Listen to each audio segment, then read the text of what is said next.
Se você fosse a pessoa que vive a realidade que tanto você sonha, o que você não toleraria mais no seu dia a dia?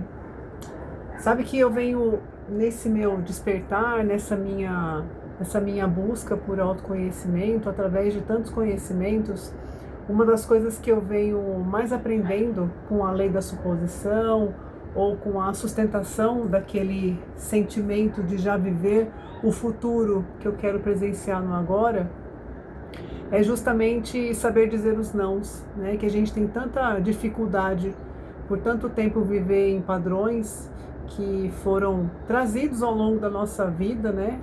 A gente nasce tão puro. Ontem eu tive a oportunidade de descer aqui no meu condomínio para passear um pouco com o meu cachorro e eu estava conversando com uma vizinha e ela tem uma bebezinha e a gente estava falando, né? Tava conversando um pouco sobre o processo da vida, né? Os limites da vida. Ela estava perguntando com o que eu trabalhava e eu comentei que eu sou terapeuta, que eu atendo pessoas e também, além de eu ajudar pessoas a se reencontrarem ou se ressignificarem e buscarem, né, a se reconhecer através do autoconhecimento, eu também estou nessa jornada, nesse processo. Eu também faço terapia e também busco todos os dias ser melhor que o dia anterior. E aí a gente estava olhando a bebê dela, que já tem quase 2 anos, e a gente estava comentando, né? Eu comentei com ela de pensar que é um hardware tão puro que não tem nada, né? Ela tá ali numa pura essência, num puro amor, numa pura existência. E o que vai fazer com que ela se torne uma pessoa, né? Com um adulto, com crenças, com limites, vai ser todo esse meio que ela vive. E aí eu até comentei com ela, eu falei, o que a gente fala para os filhos ou para crianças que estão convivendo com a gente, não é o que a gente diz, é o que a gente fala, é o que a gente faz, né? Deixa eu corrigir o que eu estou falando. Então o nosso exemplo, ele é o que a criança aprende e não é o que a gente diz, né? Claro que em determinado momento a criança vai crescendo e a gente vai explicando coisas para ela, mas é o que ela presencia que vai formando quem ela é. E claro, a gente também carrega na nossa epigenética, nos nossos transgeracionais, também toda essa bagagem dos nossos ancestrais, seja nossos avós, nossos pais e toda a nossa família. Então a gente vai carregar isso também. E toda vez que a gente coloca muito foco em tudo que foi, a gente está sempre colocando mais energia em tudo que foi, né? E por que eu estou entrando por que eu estou abrindo tanto esse leque para a gente conversar um pouco hoje aqui? Porque por muito tempo eu fiquei muito focada em olhar muito do que foi e a vida estava acontecendo naquele momento, como está acontecendo agora. Eu tenho aqui o meu caderno que eu vou sempre anotando e estudando e buscando, e eu comecei a enxergar que o processo ele é importante, mas sustentar essa expansão ela é tão mais importante do que o conhecimento, porque eu não sei vocês, mas eu acabei ficando um pouco viciada em querer buscar mais conteúdos, porque eles vão abrindo portas e portas e portas e portas e portas, e aí a gente vai transformando aquela realidade. Ao mesmo tempo que você tem objetivos claros, chega um momento que parece que ele vai se afastando um pouco, porque você ainda precisa conhecer mais um pouquinho desse conteúdo para que ele faça sentido e você chegue nesse outro patamar, porque nesse patamar você vai para outro. Eu fiquei um tempo muito bitolada em ferramentas, né, em querer escrever, em fazer visualizações, justamente para poder ressignificar coisas que eu não queria mais fazer parte. Não estou negando quem eu sou, não estou negando coisas que aconteceram na minha vida. Mas teve um momento que sim, eu passei dessa fase de não vou mais olhar isso, eu já não sou mais aquela pessoa, não sou mais aquele produto. Mas aquilo faz parte da minha história. E aí, lendo um pouco sobre Jung e também estudando psicanálise, eu sou psicanalista de formação também, além de formar em neurociência, eu comecei a entender que a sombra ela é tão mais importante eu entender, eu aceitar e colocar luz nela, do que simplesmente, às vezes, não querer aceitá-la, porque quanto mais eu não aceito, mais ela vai estar ali me ruminando, né? Fazendo com que eu fique pensando nela. E aí eu fui incluindo nessas análises, nesses estudos, o conteúdo cristão, né? O conteúdo de Cristo, não do cristianismo, não da religião, não da instituição, mas o cristianismo em consciência, em despertar de consciência, em buscar a consciência e ascensionar, né? A gente poder buscar essa ascensão, mesmo no cerne da palavra Cristo. E a gnose está me ajudando bastante nesse entendimento, venho buscando bastante os ditos de Tomé, que são abençoadíssimos. Fiz um vídeo que eu vou deixar até aqui, depois para vocês verem, fiz essa semana, falando sobre, eu estou mergulhando cada vez mais. E aquilo é tão simples, é tão tocante, que faz com que você não conheça algo novo, é como se você estivesse voltando para casa. E esse é o sentimento que eu estou tendo, eu estou voltando para casa, porque quando eu leio todas aquelas frases que foram ditas por Jesus, e aquilo me toca de uma maneira tão profunda, é como se eu estivesse me lembrando de fato. Então é uma lembrança da minha essência. E eu convido vocês a fazerem isso também. Busque ler sobre os evangelhos de Tomé, de Felipe, que fala muito da questão equilíbrio, energia feminina e masculina, fala muito do sagrado presente dentro de nós. O Evangelho da Verdade, que também fala muito dessa busca consciencial, não de uma maneira literal, mas de uma maneira muito simples e assim profunda, que faz com que você entenda que a gente é um milagre, nós somos mesmo a extensão, a gente é um fractal da fonte criadora de tudo que é. Eu convido muito vocês a buscarem isso. E sustentar esse estado, eu estou vendo que ele está sendo mais simples do que, às vezes, muitas ferramentas que eu fui ao longo do tempo aí tentar fazer, porque como eu fico tentando imaginar se eu estou fazendo certo ou errado, eu me prendo tanto a isso que eu acabo não vivenciando a simplicidade disso tudo. Neville Goddard fala muito, né, de você usar a imaginação e você sustentar esse estado. Eu tive muita dificuldade de compreender, eu achei muito difícil. Mas quando eu fui trazendo outros mestres, outros ensinamentos que levam ao mesmo caminho, isso começou a clarear e eu comecei a entender que a coisa era muito mais simples do que colocar uma ferramenta e focar tanto nela. Então esse estado de ser, ele é assim, é o X da questão, é o ponto. E para a gente poder chegar nessa sustentação, é começar a limpar essas crenças limitantes. O Ho'oponopono pode ajudar, também já fiz um vídeo aqui no canal falando sobre. Mas eu convido, assim como está me trazendo uma paz tão grande no coração, de poder...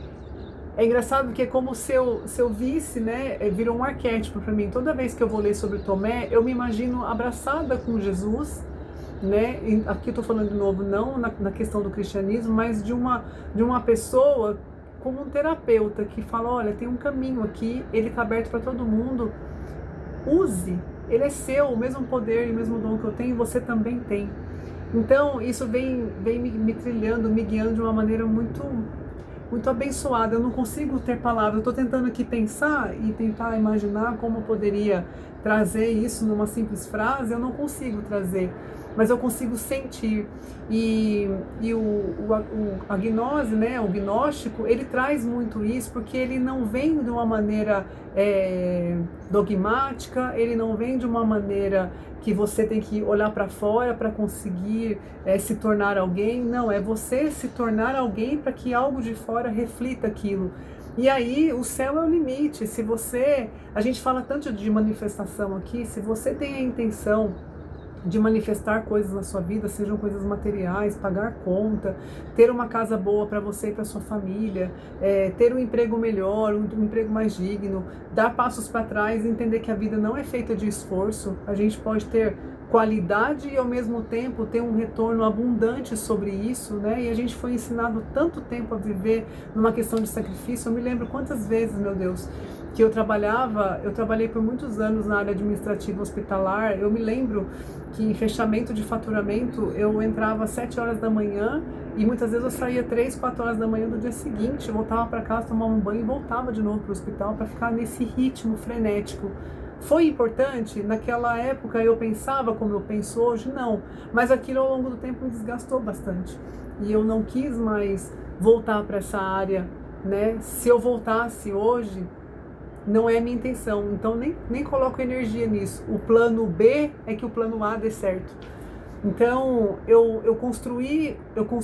venho construindo uma vida com base nesse objetivo da qualidade, do menos é mais, não me esforçar, olhar aquilo com mais maturidade, entrar no flow, confiar, entrar na energia feminina de saber receber.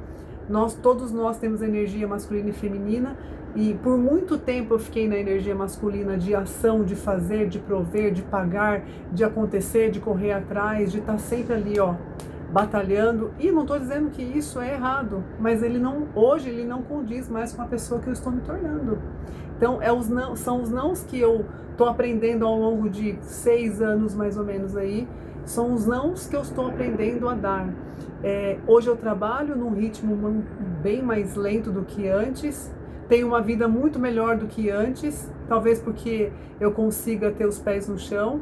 Eu foco realmente naquilo que é essencial, a maturidade financeira, a maturidade emocional, elas contribuem muito para isso. E eu convido a você a dar uma parada e imaginar, não vou dizer para você que existem passos aqui, eu acho que todo mundo que busca uma ferramenta, ou vídeos, ou livros, ou mestres que falem sobre manifestar, sobre você dar um passo para trás e você se afastar de redes sociais, parar de reclamar, vitimismo, enfim, todo mundo que busca esse conteúdo já está no processo, já não quer mais estar na vida que está vivendo, já não quer mais sofrer de ansiedade, já não quer viver mais de depressão. Então, eu não vou dar um passo a passo aqui, talvez não hoje nesse vídeo, mas eu posso fazer isso mais pra frente, se vocês assim quiserem. Mas eu convido você a dar uma parada, a respirar. Quando você acordar de manhã, fecha os olhos ali, a hora que você acordou, fecha os olhos, inspire e respire 3, 4, 5, 6 vezes e busque a presença. É perguntar mesmo para Deus, para o universo, para a fonte, o que requer de mim hoje que me faça estar mais conectado com os objetivos que eu tenho sentido, que eu tenho aprendido a reconhecer, para que eu me lembre e possa acessar todos esses objetivos. E não no como, mas como que você se alinha, qual que é a frequência que você entra para que você consiga acessar. E é impressionante, porque quanto mais você vive nessa presença, mais você consegue receber situações e você avalia se você vai dizer sim, vai dizer não, alinhado com quem você está se tornando. Então, eu acho que esse é o grande aprendizado. É você não tomar decisões por medo de falta, então eu vou aceitar mesmo essa oportunidade, por medo de ficar sozinho, eu vou aceitar essa relação, por medo de não ser aceita, eu acabo não dizendo não para um amigo, para um tipo de ação que uma pessoa tem. Então se alinhe cada vez mais com seus objetivos, tenha eles claros, veja o que é inegociável para você, não reaja, receba a informação, digere, analise se aquilo reflete com que a pessoa que você está se tornando e com os objetivos que você tem a serem alcançados, ou onde você já está vivendo essa sua vida que já está pronta para receber o futuro, que está muito claro dentro de você, e cada vez mais vá se alinhando. Isto com certeza acaba afastando pessoas, situações e tudo mais, mas ele é um prazo muito curto. A hora que você tem muita clareza daquilo que você é e quem está se tornando, você acaba recebendo outras coisas que se você tivesse ainda naquele seu modelo anterior, vivendo aqueles padrões, no estado de luta, sobrevivência e fuga, você não teria essa oportunidade de receber. Então fica esse convite para você olhar para dentro, refletir quem você é, refletir quem são as pessoas que vão merecer a sua nova versão, quais são as oportunidades que vão merecer a sua nova versão, e não reaja, receba as informações, analise e depois responda dentro dos critérios que atendem a sua nova versão. Não sei se esse vídeo vai fazer sentido, mas eu sempre venho aqui numa linha um pouco de desabafo e também contando um pouco do processo para que ajudem vocês também a trilhar um caminho. Esse caminho ele não é difícil, é que quebrar os padrões de quem somos, né, carregar tanto tempo essa mesma bagagem, faz com que às vezes ele fique pesado, mas a hora que a gente vai desarmando e vai tirando esses pesos, a gente vê que o caminho é só um caminho. E quando a gente para olhar ele, vivenciar ele no presente, ele se torna um caminho especial. Até mais, até o próximo vídeo. Obrigada.